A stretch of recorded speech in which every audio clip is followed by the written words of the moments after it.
Simcha, celebration, Simcha, Simcha, celebration of life.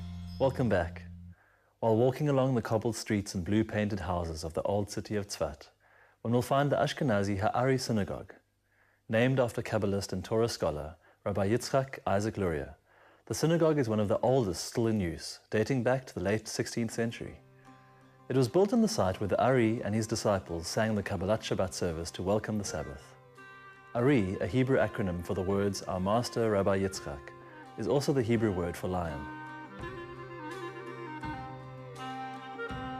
The Ari passed away at the age of just 38, yet he is known as one of the great Kabbalists of Tzfat. This is quite remarkable, considering that he had only come to Tzfat 2 years before this. It is told that when his father was studying one day, he received a revelation from Elijah the prophet that he would have a son who would be a great sage and would help transform his people from sin. The prophet also told the Ari's father that his son would reveal many of the mysteries of the Kabbalistic book called the Zohar. The Ari was born in Jerusalem in 1534. He lost his father and, at an early age, was brought up by his rich maternal uncle, who placed him under the wing of the best teachers. Although he married a cousin at the age of 15, he soon became a recluse and would retreat into a cottage where he would meditate and study the Zohar. The Ari said little and would only visit his family on Shabbat. On Shabbat, he would dress in a garment of all white.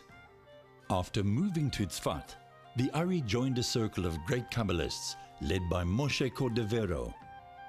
After Cordovero passed away, the community looked to the Ari for his mystical guidance. Many had fled Spain after the expulsion of the Jews and, after moving to the Holy Land, believed they were in the time of challenge before the coming of the Messiah and found comfort in the Ari's teachings.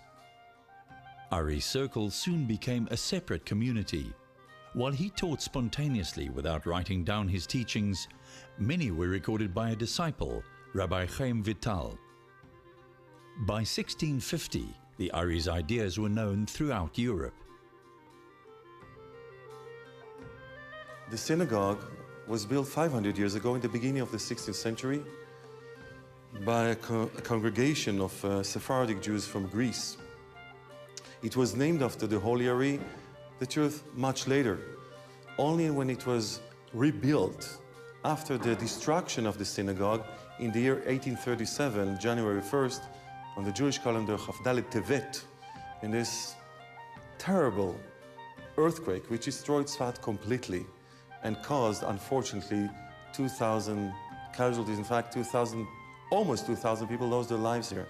And unfortunately, most of them were Jews at the time, because the demographic situation here in the 19th century was that there was a majority of Jews living in the old city of Tzfat and the minority of Arabs. It took 20 years to rebuild the synagogue, which was only in the year 1857 standing again on its feet, just the way we see it now. But the original structure of the synagogue was kept. Although being built originally, established by a Sephardic congregation, nowadays it serves literally everyone. It's still called the Ashkenazi synagogue, Ashkenazi, because of the style of the prayer, and eventually the standard for the tefillah, for the cantor, was added here so that the tefillah can be led from here rather than traditionally Sephardic Jews that run the tefillah all through from the bima, from the higher part of the synagogue, as all the congregation actually sing the tefillah together. Another thing we can notice here, which is very special, is the ark. The ark, which took 4 years for a carpenter who came specially from Europe after the destruction of the synagogue and carved it and made it so beautifully shaped from one piece of olive tree, which he chopped in the forest out of Tzfat. 4 years with a small knife, little by little, he made this beautiful ark. Something, special about this synagogue, I mean, we can speak almost in every corner, we can find something important to say. The synagogue is really very special. It looks like a museum, but it's not. It's a very active synagogue with 3 prayers a day, midday, morning, of course, and the evening prayer. The direction of the prayer in this synagogue, like all other synagogues in Tzfat, is to the south, the direction of Yerushalayim, which is actually this direction. In this synagogue, you see like some kind of, items that you don't find anywhere else. Even if you look at this wall over here, you see the 10 Sefirot, the most famous Kabbalistic symbol of the, tree of life, the Sefirot. Behind me also on the wall, you can see a drawing of the western wall and of the tomb of Rachel, symbolizing the yearning of Jews to access those places for spiritual worship, tefillah, prayer. As you see in this synagogue, we see the color blue, like in other synagogues of Tzfat. Interior, exterior, railings, tombs of the sages, all have a lot of the blue. What's the reason? The color blue in Judaism, and generally speaking, it's the color of the sky, obviously. But in Tzfat, it's of more importance and significance because, as we know, Tzfat is the city of the Kabbalah. One of the meanings to the word Kabbalah, as the Kabbalists themselves explain, is that it is associated with the Hebrew word Hakbalah, which means parallels. As we know, Kabbalah teaches the parallels, the symmetry, the correspondence between physical and spiritual. The idea of bringing heaven down to earth is therefore here more real, more solidly real, as we can see the color blue wherever we go. It's the parallels, it's the symmetry, the correspondence between what's below and what's above. As we say, as below, so above. We can make it happen. It's all up to us. What we do here, what we arouse from below, is what eventually comes from above to us and to all of the universe. This is a primary concept of the Kabbalah, the parallels, the symmetry.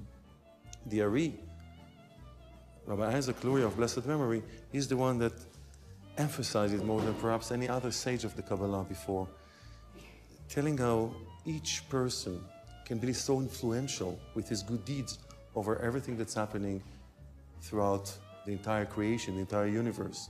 It's a one good deed down here that is so important to the wellness and well-being of every individual and every part and element of the entire world.